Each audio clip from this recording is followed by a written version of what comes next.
Yes, topic का नाम है लौकिक सुखों के आगे। सबसे पहला बिंदु इसमें दे रखा है महावीर का संदेश। क्या दे रखा है? महावीर का संदेश। अब महावीर की यदि हम बात करें तो 6ठी सदी ईसा पूर्व की बात है ना। इसका पूरा नाम लिख रखा है वर्धमान महावीर। क्या लिख रखा है? वर्धमान महावीर। आज भी हम देखते हैं कपड़ों की दुकान आती है ना, महावीर, वर्धमान, मतलब इससे रिलेटेड कुछ दुकानें आज भी अपन देखते हैं। तो शायद वो इन्हीं के अनुयायी हो सकते हैं, है ना। उनका नाम का प्रयोग करें इसका मतलब वो उन्हीं के अनुयायी या उन्हीं के वंशज हो सकते हैं। नेक्स्ट, ये प्रचलित है उत्तर भारत में। उत्तर यानी अपना जो एरिया है ना, यही उत्तर भारत, यही है ना। अब राजस्थान उत्तरी क्षेत्र में ही है ना भारत के, तो ये इलाका ही है। अब इसकी यदि अपन बात करें तो जैन परंपरा के अनुसार महावीर से पहले 23 शिक्षक हो चुके थे ना। इनको तीर्थंकर के नाम से जानते। किसके नाम से? तीर्थंकर के नाम से। यानी कि ये शिक्षक के मतलब शिक्षक, जैसे आज का जो शिक्षक होता है वो क्या करता है? बच्चों को शिक्षा देता है। उस समय क्या होता था कि ये जो मतलब महावीर जो थे, है ना, ये मतलब 24वें तीर्थंकर के, ऐसा अपन को सुनने में मिलता है।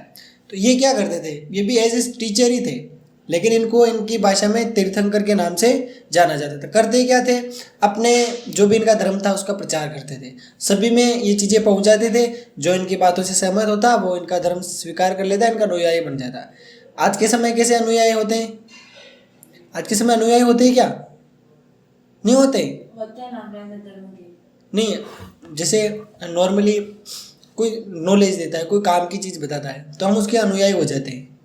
जैसे महावीर की बात करें तो इन्होंने कुछ ऐसे नियम बनाए होंगे और उस नियमों को लोगों तक पहुंचाया होगा। लोगों को लगा होगा कि यार नियम काम के, हम इसको फॉलो कर लेते हैं। तो वो उनके अनुयायी बन गए, उन बातों को मानने लग गए और वो भी क्या करने लगे? प्रमोटर बन गए, उस चीज़ को आगे पहुंचाने लग गए। 1 से 2, 2 से 3 ऐसे। तो आज के समय ऐसा होता है क्या भाई? अनुयायी बनते हैं क्या हम बनते हैं अनुयायी?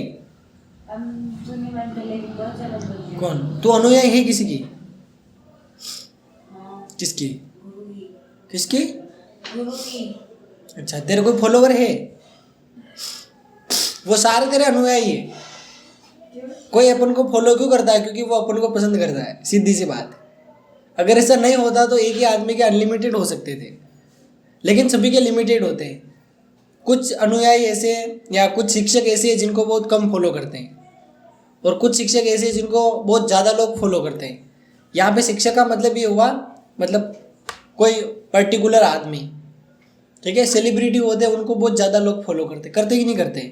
तो इसका मतलब सेलिब्रिटी में कुछ ऐसे लक्षण होते हैं जिसको हम पसंद करते हैं, या अपने लक्षण उससे मिलते जुलते हो सकते हैं, ऐसे इसको समझ सकते हैं। तो पहले ऑफलाइन कॉन्सेप्ट चलता था, फिजिकली किसी स्थान पर जाना और प्रचार करना रहता था। आज के समय क्या होता है?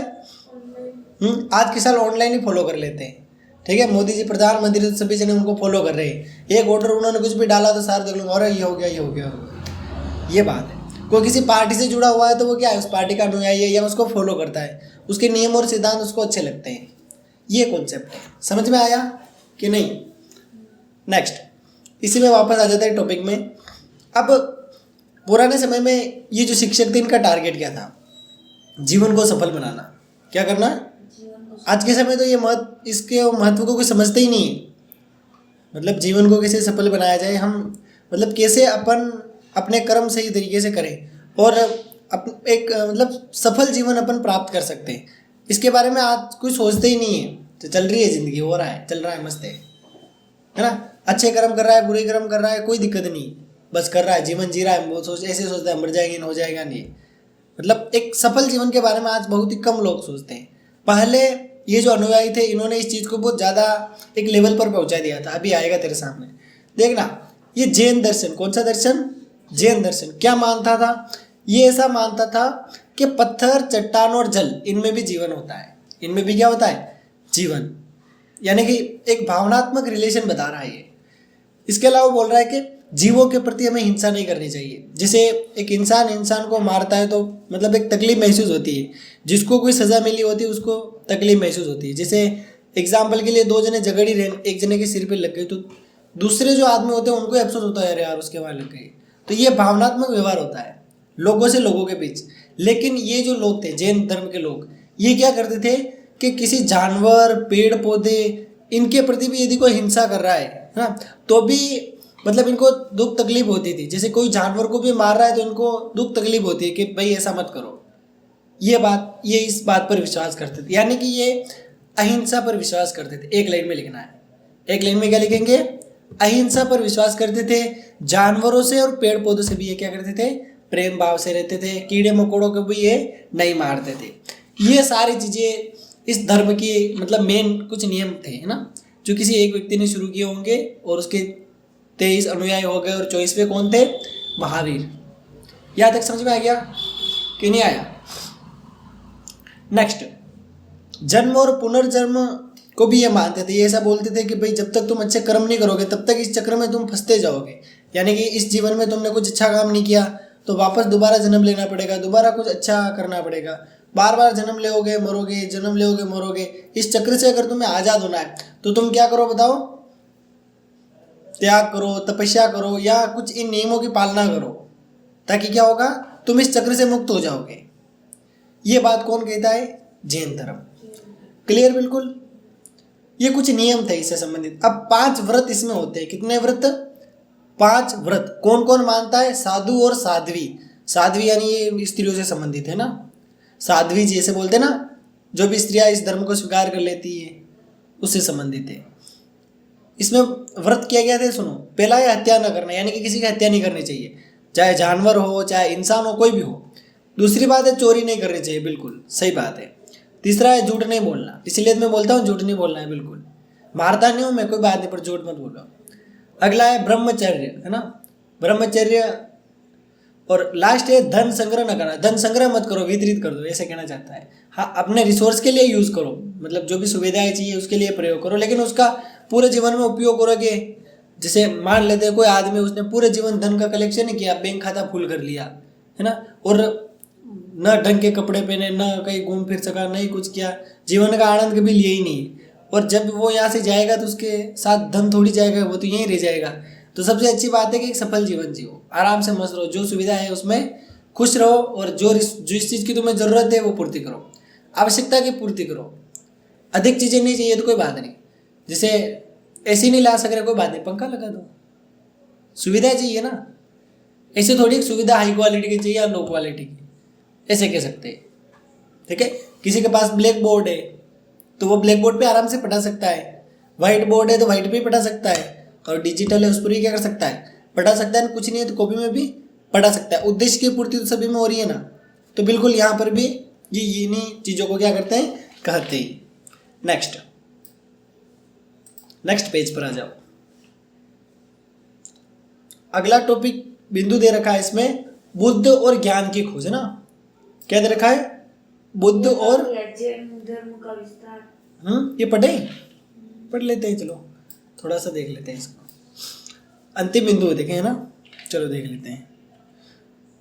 जैन धर्म का विस्तार, तो इसमें कुछ नहीं है, भारत के कई हिस्सों में धर्म फैल चुका था, और बौद्धों की तरह जैन धर्म के जितने भी लोग थे ये क्या करते थे, प्राकृत, संस्कृत और तमिल भाषा, इन तीनों भाषाओं में क्या करते थे, वो विभिन्न प्रकार के ग्रंथ लिखते थे, और सैकड़ों वर्षों तक इन ग्रंथों की पांडुलिपियाँ मंदिरों से जुड़े पुस्तकालयों में पड़ी रही।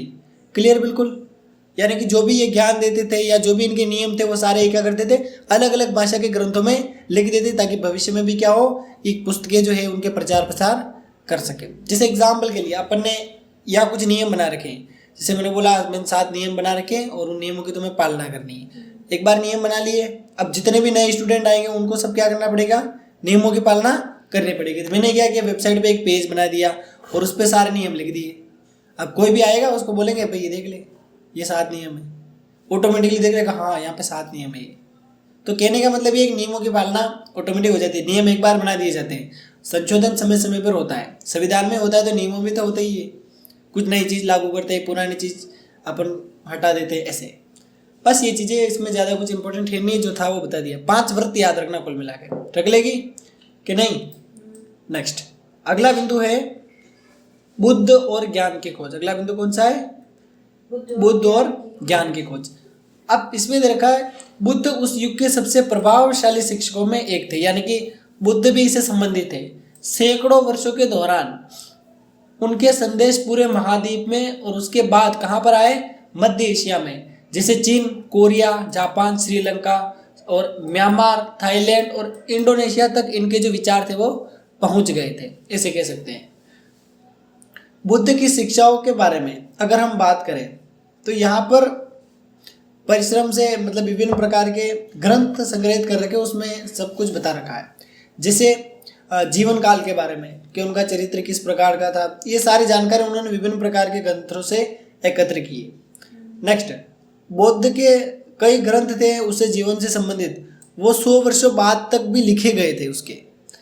इसके अलावा महाधर्मोपदेशक को याद बनाए रखने की, यानी कि ये जो बुद्ध था इससे संबंधित विभिन्न प्रकार के ग्रंथ लिखे गए थे, उसकी बात हो रही है ना। इसका जो टाइम पीरियड गुजर गया था उसके बाद भी इससे रिलेटेड ग्रंथ लिखे गए थे, ताकि क्या हो कि उस जानकारी को सुरक्षित है और सुरक्षित रखा जाए। क्लियर, बिल्कुल समझ में आ गया कि नहीं? ये आसान है, ज़्यादा हार्ड है नहीं, सिंपल टॉपिक है, आने का चांस है तो नहीं है, ज़्यादा होगा तो बता दूंगा। नेक्स्ट, एक दिन क्या हुआ, ये बुद्ध जो थे, बुद्ध की बात ही हो रही है, हाँ, शहर में घूमने गए थे ना। कौन? बुद्ध शहर में घूमने गए थे और बाहरी दुनिया में आए थे पहली बार। वैसे तो पहले महल में रहते थे और बाहर जाने का कभी काम पड़ा नहीं, लेकिन एक दिन बोल दिया अगले यार आज पहली बार अपन देख के आते हैं राज्य कैसा है अपना। महल से बाहर निकल के भी देखे लोग कैसे रहते हैं, क्या करते हैं, तो फिर निकल गए। फिर उन्होंने एक वृद्ध व्यक्ति को देखा। किसको देखा? इंपॉर्टेंट है, सबसे ज़्यादा इंपॉर्टेंट है, इसे क्वेश्चन आ सकता है, याद रखना।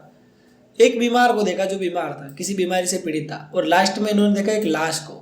3 चीज़ों को इन्होंने देखा था, वृद्ध व्यक्ति को, बीमार को और लाश को। फिर इनको महसूस हो गया कि मनुष्य का जो शरीर है वो क्षय और अंतनिश्चित है, यानी कि मनुष्य के जो शरीर है ये एक दिन क्या होगा, धीरे धीरे समाप्त हो जाएगा, एक दिन अपन को समाप्त होना ही है। ये बात इन्होंने क्या कर ली थी, समझ ली थी। क्लियर, बिल्कुल। वृद्ध यानी उनको लग गया था यार एक दिन बुढ़े हो जाएंगे। उसके अलावा इन्होंने एक और किसको देखा था बताओ? बीमार व्यक्ति को, यानी कि शरीर कभी भी क्या कर सकता है बताओ, बीमार पड़ सकता है, और ताकत जो है वो धीरे धीरे कम हो सकती है। और अंत में इन्होंने लाश देखी, जिससे इनको क्या पता चला कि एक दिन अपन को भी क्या करना है, मरना ही है। तो ये सारी चीज़ें देखकर उनके मन में आया कि भाई अब मैं ये महल छोड़ रहा हूँ, मैं अपना घर बार क्या कर रहा हूँ, छोड़ रहा हूँ। अपना घर छोड़ने को ये राजी हो गए थे, ठीक है। तो फिर ये चाहते थे कि भाई अगर ये दिन अपन को ही देखने है तो अपन कुछ अच्छा करके जाएं, यानी कि कुछ ऐसी चीज़ पता करें जिससे क्या है, मतलब कुछ स्पेशल करना चाहते हैं। कुछ लोग होते हैं ना, और मेरे को तो वो करना है, तो वो फिर करके रहते हैं, सोच लेते हैं, फिर डेली उसके लिए प्रयास करते हैं तो उनसे हो जाता है। बाकी ऐसे होता है और मेरे इतने बन जाएंगे, पड़ता ही नहीं बनेंगे। वो सिर्फ क्या है, मन के लड्डू है जो कभी भी फूट सकता है ऐसे। तो फिर इन्होंने महल त्याग दिया और फिर सत्य की खोज में निकल गए। किसकी खोज में? सत्य। कौन निकले थे? बुद्ध। इनके बचपन का नाम क्या था? सिद्धार्थ, है ना, सिद्धार्थी था, लिख रखा है देखो यहाँ पे। सिद्धार्थ ने निश्चय किया कि वे संन्यास का रास्ता अपनाएंगे। क्या करेंगे? संन्यास का रास्ता अपनाएंगे। फिर इन्होंने महल को छोड़ दिया और सत्य की खोज में निकल गए। फिर शरीर को अधिक से अधिक कष्ट देना, जिसके चलते वे मरते मरते बचे, यानी कि विभिन्न प्रकार के खुद को कष्ट देने लग गए। इसके अलावा कई दिनों तक उन्होंने ध्यान किया, ज्ञान प्राप्त किया और बहुत सारा ज्ञान इन्होंने इकट्ठा कर लिया। और बाकी जीवन उन्होंने धर्म या सम्यक जीवन यापन की शिक्षा दी, यानी कि इससे संबंधित विभिन्न प्रकार जो भी इनको नॉलेज मिला, ज्ञान मिला, वो सारा इन्होंने दूसरे को दिया। या फिर मतलब सभी जगह ये चीज़ें कहने लग गए थे, कुछ नहीं है, ये नहीं है, वो नहीं है। फिर अपने शिक्षाएं देने लगे, है ना। इसीलिए 5वां बिंदु क्या है? बुद्ध की शिक्षा है। क्या है? बुद्ध की शिक्षा है। अब बुद्ध की शिक्षाओं की बात करें तो सुत्त पिटक, है ना, इसमें दे रखी है, या ऐसे कह सकते हैं कि सुत्त पिटक में दी गई कहानियों के आधार पर मतलब इनकी शिक्षाएं निकाली गई। यानी कि जैसे कोई किसी व्यक्ति पर बहुत सारी स्टोरियाँ लिख देता है, उन स्टोरियों को पढ़कर अपन उस व्यक्ति का अन्वेषण करते हैं या आकलन करते हैं कि शायद वो व्यक्ति ऐसा रहा होगा, दयालु है, क्रूर है, या फिर किस पथ पर चलने वाला है ऐसे। इसके अलावा कुछ कहानियाँ ऐसी है जिसमें शक्तियों का वर्णन नहीं, दूसरी कथाएं दिखाती है कि अलौकिक शक्तियों के बजाय बुद्ध ने लोगों को विवेक और तर्क के आधार पर समझाने का प्रयास किया था। यानी कि कुछ कहानियों से कुछ और चीज़ मिलती है और कुछ कहानियों से कुछ और चीज़ मिलती है। जैसे नॉर्मली कोई नेता भाषण दे रहा होता है उसका विरोधी होगा तो उल्टे से लिखेगा, और उसका भला चाहने वाला होगा तो सीधे से लिखेगा, है ना। मतलब किसी एक दृश्य को दो व्यक्ति अलग अलग तरीके से लिख सकते हैं। तो जिसे कहानियाँ मैच हुई वैसे वैसे इन्होंने दिखा दिया ये। तो दो ऑप्शन दे रखे हैं, पहला तो क्या बोला, अलौकिक शक्तियाँ यानी कि चमत्कार के रूप में समझा, और दूसरा मतलब अपने दिमाग से वो लोगों को क्या करते थे, समझाते थे, ऐसे कह सकते हैं। एक दिन क्या हुआ था कि बच्चा मरा हुआ बच्चा था, उसकी माँ बुद्ध के पास आई। उन्होंने मतलब उस माँ ने बहुत विनती की कि तुम क्या करो, इसको जीवित कर दो, बुद्ध को बोला।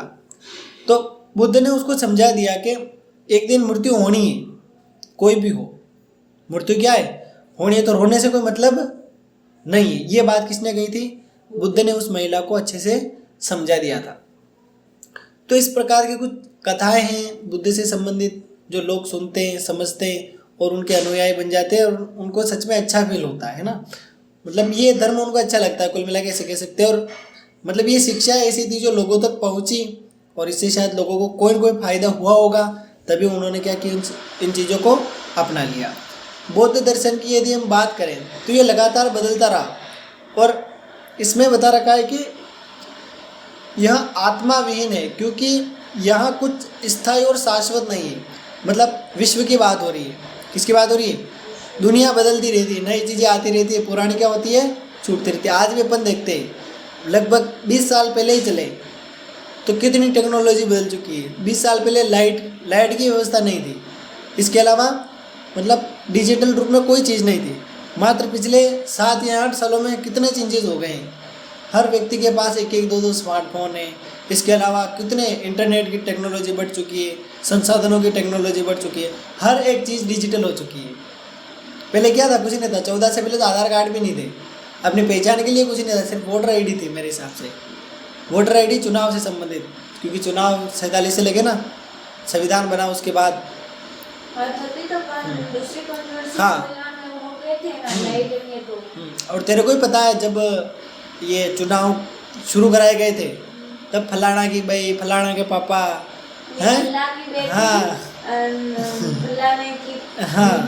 तो कहने का मतलब ये है कि उस समय ऐसे आधार कार्ड चल रहे थे। तो आज कितना चेंजेस हो चुका है, अब पूरे परिवार का ग्रुप कार्ड बन गया है ना, जन आधार कार्ड। इसके अलावा और क्या कह सकते हैं, पर्सनल आधार कार्ड बन चुका है। तो ये सारी चीज़ें बहुत सा परिवर्तन हो चुके हैं, और आने वाले मात्र 5 साल में देखना बहुत ज़्यादा चेंजेस हो जाएंगे, बहुत ज़्यादा। तो इसीलिए समय रहते चीज़ों को सीखो, और जो एनवायरनमेंट है उसमें ढलने की कोशिश करो, ठीक है, ये चीज़ है। नेक्स्ट और देख लेते हैं इसमें क्या दे रखा है।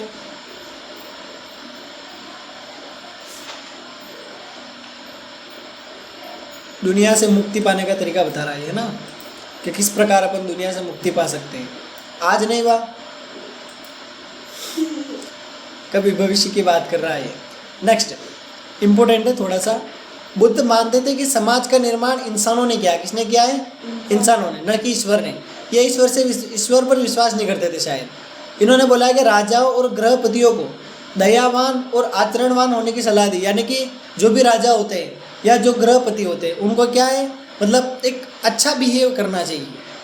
मतलब जिसे राजा है तो उसको प्रजा के प्रति उदार व्यवहार करना चाहिए, क्रोध वाला व्यवहार नहीं करना चाहिए। ऐसे किया है इसने, क्योंकि जो भी चीज़ है ना, वो जो राजा बनाए ना, वो किसकी बदौलत से, जनता की बदौलत से। आज भी कोई भी बड़े पद पर होता है और ज़्यादा है अहम कर लेता है, तो जनता उसको 5 साल में याद दिला देती है कि हाँ अब बोल देंगे।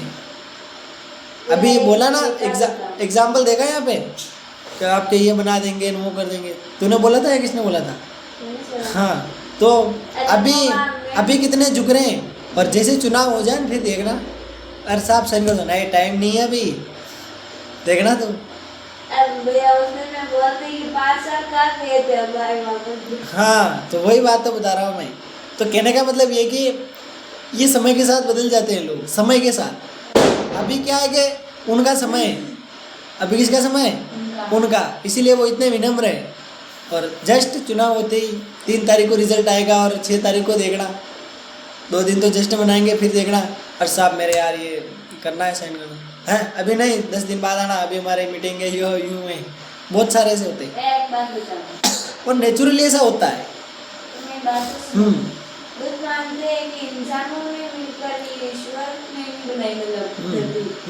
तो फिर इंसान आया कहाँ से? समाज की बात हो रही है। समाज इंसानों से मिलकर ही बनता है।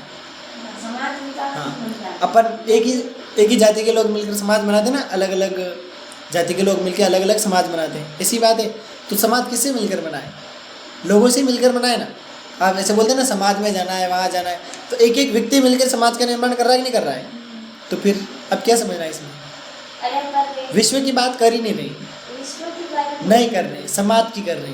प्रश्न देखो, समाज का निर्माण किसने किया है? इंसानों ने। हाँ, अब पूछ, और ये कंफ्यूजन तो पूछ